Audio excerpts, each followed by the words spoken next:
जय हिंद दोस्तों, मैं राहुल सौरभ स्वागत करता हूं आपका अपने YouTube channel Chandragupta defence academy पर।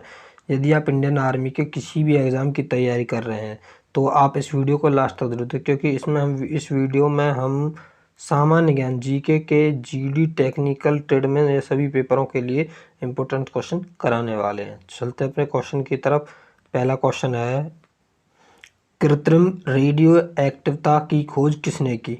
न्यूटन ने, मैडम क्यूरी ने, रॉन्टजन ने, हेनरी बेकलर ने। तो बताइए किसने की थी कृत्रिम रेडियो एक्टिवता की खोज? किसने की है? तो कृत्रिम रेडियो एक्टिवता की खोज की है हेनरी बेकलर ने। अगला क्वेश्चन है, सिख धर्म की उत्पत्ति किस धर्म से हुई? तो सिख धर्म की उत्पत्ति बताने किस धर्म से हुई है? सनातन धर्म से, हिंदू धर्म से, इस्लाम धर्म से, या इनमें से कोई नहीं। तो सिख धर्म की उत्पत्ति हुई थी हिंदू धर्म से। किस धर्म से हुई है? हिंदू धर्म से। अगला क्वेश्चन, सिख धर्म के संस्थापक या प्रथम गुरु कौन थे? गुरु नानक देव, गुरु गोविंद सिंह, गुरु अर्जुन देव, गुरु अंगद देव। तो सिख धर्म के प्रथम गुरु कौन थे? गुरु नानक देव। कौन है? गुरु नानक देव। और संस्थापक भी कौन थे? गुरु नानक देव। अगला क्वेश्चन, सिख धर्म के पांचवें गुरु कौन थे? गुरु नानक देव, गुरु गोविंद सिंह, गुरु अर्जुन देव, या गुरु अंगद देव। तो सिखों के पांचवें गुरु का नाम था गुरु अर्जुन देव। क्या नाम था? गुरु अर्जुन देव। अगला क्वेश्चन, धान किस मौसम की फसल है? जो धान है किस मौसम की फसल है बताना है। जायद, खरीफ, रबी, इनमें से कोई नहीं। जो धान है वो किस मौसम की है? वो है खरीफ की फसल। अगला क्वेश्चन, नारियल किस जाति का होता है? बांस, झाड़ी, कोक, इनमें से कोई नहीं। जो नारियल होता है कोकोनट, वो किस जाति का होता है? वो होता है कोक जाति का। अगला क्वेश्चन, भाप इंजन का आविष्कार किसने किया? James Watt, Humphry Davy, Graham Bell, John Dalton. तो भाप इंजन का आविष्कार किसने किया था? जेम्स वाट ने। किसने किया था? जेम्स वाट ने। अगला क्वेश्चन, रेडियो एक्टिवता की खोज किसने की? तो न्यूटन ने, मैडम क्यूरी ने, रॉन्टजन ने, या हेनरी बेकलर ने। यहाँ पूछा केवल रेडियो एक्टिवता की खोज, तो किसने की थी? वो की थी मैडम क्यूरी ने। अगला क्वेश्चन है, सबसे अधिक पीतल के बर्तनों के कारखाने कहाँ हैं? फरीदाबाद, मुरादाबाद, रेवाड़ी, 2 व 3 दोनों।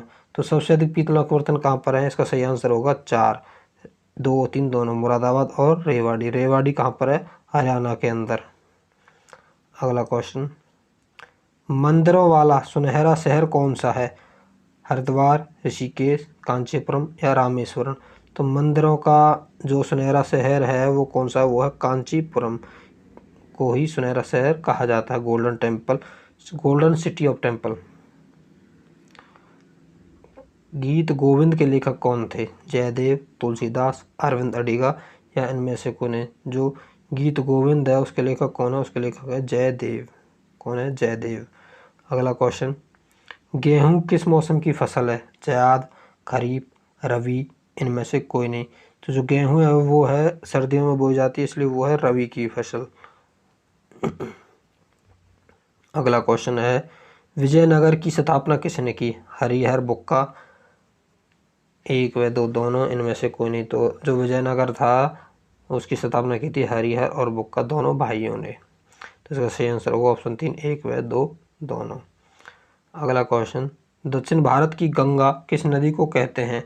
गोदावरी, कावेरी, कृष्णा, ताप्ती। तो किस नदी को दक्षिण भारत की गंगा कहते हैं? तो बताइए किस नदी को कहते हैं? गोदावरी को कहते हैं, कावेरी को। तो इसको कहते हैं कावेरी को कहते हैं। और वृद्ध गंगा किसे कहा जाता है? वृद्ध गंगा कहा जाता है गोदावरी को।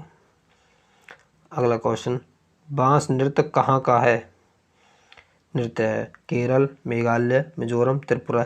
जो बांस नृत्य है वो कहाँ का है? और बांस कहाँ के, बांसों के लिए कौन सा प्रसिद्ध है वो भी ध्यान रखना। बांसों के लिए भी मिजोरम प्रसिद्ध है और बांस नृत्य भी मिजोरम का है। अगला क्वेश्चन, सबसे अधिक लंबाई वाली तरंग है? गामा तरंग है, बीटा तरंग है, अल्फा तरंग है, एक्स तरंग है। तो कौन सी तरंग है जो सबसे अधिक लंबाई होती है उनकी? वो होती है गामा रेज, गामा तरंगों की। अगला क्वेश्चन, सबसे ऊंची इमारत कौन सी है? बुर्ज खलीफा, मक्का रॉयल क्लॉक, शंघाई टावर, या वर्ल्ड ट्रेड सेंटर। तो कौन सी सबसे ऊंची इमारत है? वो है बुर्ज खलीफा। ये कहाँ पर? सऊदी अरब के अंदर।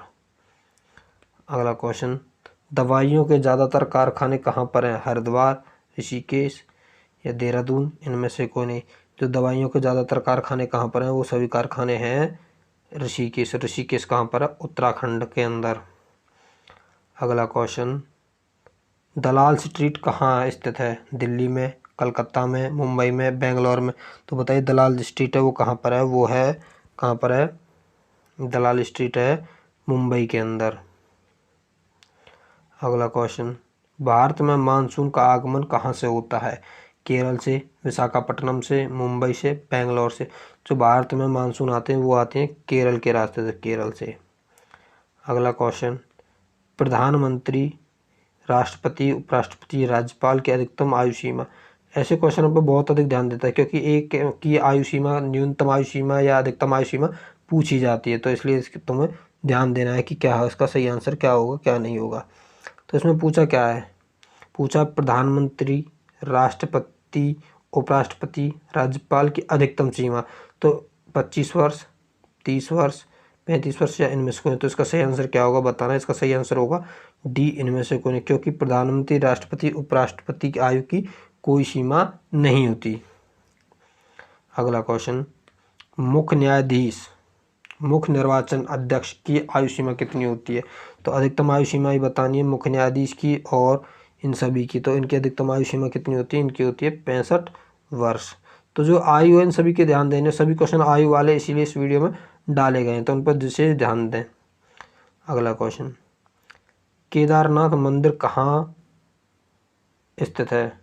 उत्तराखंड में, जम्मू कश्मीर में, देहरादून में, इनमें से कोई नहीं। जो केदारनाथ मंदिर है वो कहाँ पर स्थित है? वो है कहाँ पर? उत्तराखंड के अंदर। कहाँ पर स्थित है? वो है उत्तराखंड के अंदर। अगला क्वेश्चन, बद्रीनाथ मंदिर और कहाँ स्थित है? तो बद्रीनाथ मंदिर कहाँ पर स्थित है? उत्तराखंड में, जम्मू कश्मीर में, देहरादून में या इनमें से कोई नहीं। तो बद्रीनाथ मंदिर भी कहाँ पर स्थित है? उत्तराखंड में ही है। अगला क्वेश्चन, राष्ट्रपति, उपराष्ट्रपति, राज्यपाल, मुख्य न्यायाधीश निर्वाचन की आयु कितनी है? तो बतानी है कि उपराष्ट्रपति, राष्ट्रपति, राज्यपाल, मुख्य न्यायाधीश के निर्वाचन की आयु, न्यूनतम आयु कितनी होती है? 25 वर्ष, 30 वर्ष, 35 वर्ष या इनमें से कोई नहीं। तो इनकी आयु कितनी होती है? राष्ट्रपति, उपराष्ट्रपति, राज्यपाल, मुख्य न्यायाधीश, निर्वाचन अध्यक्ष की आयु होती है न्यूनतम 35 वर्ष। इसका सही आंसर होगा 35 वर्ष। अगला क्वेश्चन है, प्रधानमंत्री तथा लोकसभा सदस्य की न्यूनतम आयु कितनी होती है? तो इनकी न्यूनतम आयु कितनी बताएं? 25 वर्ष, 30 वर्ष, 35 वर्ष, इनमें से कोई। तो इनकी न्यूनतम आयु होती है 25 वर्ष। अगला क्वेश्चन, राज्यसभा के सदस्यों की न्यूनतम आय तथा कार्यकाल कितना होता है? 25 वर्ष में 5 वर्ष, 30 वर्ष में 6 वर्ष या 35 वर्ष में 6 वर्ष या इनमें से कोई नहीं। जो राज्यसभा के सदस्यों की न्यूनतम आयु होती है, कम से कम आयु कितनी होती है? वो होती है 35 वर्ष की, और कार्यकाल कितना होता है उनका? 6 वर्ष का कार्यकाल। और राज्यसभा के 2/3 सदस्य हर वर्ष रिटायर हो जाते हैं या बदल दिए जाते हैं। अगला क्वेश्चन, लोकसभा सदस्य, प्रधानमंत्री, राष्ट्रपति, उपराष्ट्रपति, राज्यपाल का कार्यकाल। तो इन सभी का कार्यकाल बताना। किसका? लोकसभा सदस्य का, प्रधानमंत्री का, राष्ट्रपति का, उपराष्ट्रपति और राज्यपाल का। तो कार्यकाल कितना होता है? 4 वर्ष, 6 वर्ष, 5 वर्ष, 7 वर्ष। तो इनका कार्यकाल कितना होता है? इनका कार्यकाल होता है 5 वर्ष।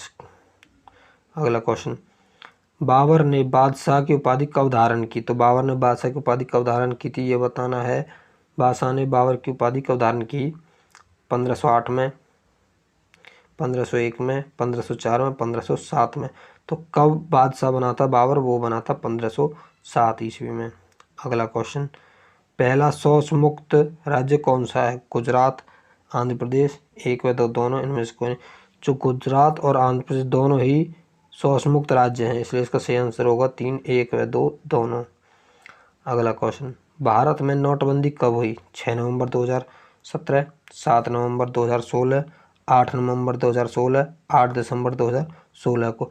तो नोटबंदी कब हुई थी भारत में? हुई थी वो हुई थी 8 नवंबर 2016 को। अगला क्वेश्चन, भारत में दशमलव प्रणाली की शुरुआत कब हुई? 1956 में, 1957 में, 1958 में, 1959 में। तो जो भारत में दशमलव प्रणाली की शुरुआत कब हुई थी? 1957 में। अगला क्वेश्चन है, वैदिक युग की सभ्यता किस प्रकार की है? प्रधान परिषद, मंत्रिपरिषद, 1 व 2 दोनों, इनमें से कोई नहीं। जो वैदिक युग की सभ्यता है वो है कैसी है? मंत्रिपरिषद सभ्यता है। अगला क्वेश्चन, प्रथम विधि निर्माता कौन थे? शंकराचार्य, विश्वामित्र मुनि, अर्थवा ऋषि या मनु? तो कौन थे? वो थे प्रथम विधि निर्माता कौन थे? वो थे मनु। कौन थे प्रथम विधि निर्माता? कौन थे? मनु। अगला क्वेश्चन, बाबर के पिता का क्या नाम था? अमर शेख मिर्जा, अमर शेख चिश्ती या शेख मिर्जा या इनमें से कोई नहीं। तो बाबर के पिता का क्या नाम था? उनका नाम था अमर शेख मिर्जा। अगला क्वेश्चन, बाबर ने काबुल पर कब कब्जा किया? 1500 में, 1501 में, 1504 में, 1507 में? तो बाबर ने काबुल पर कब्जा कब किया था? वो किया था 1504 में। यदि आपको हमारी वीडियो पसंद आई हो तो वीडियो को लाइक करें और ज़्यादा से ज़्यादा बच्चों तक इसको शेयर करें, जिससे कि बच्चे अपनी अच्छी से तैयारी कर सकें। और यदि आप हमारे चैनल पर नए हैं तो हमारे चंद्रगुप्त डिफेंस एकेडमी के यूट्यूब चैनल को सब्सक्राइब भी करें। धन्यवाद। जय हिंद।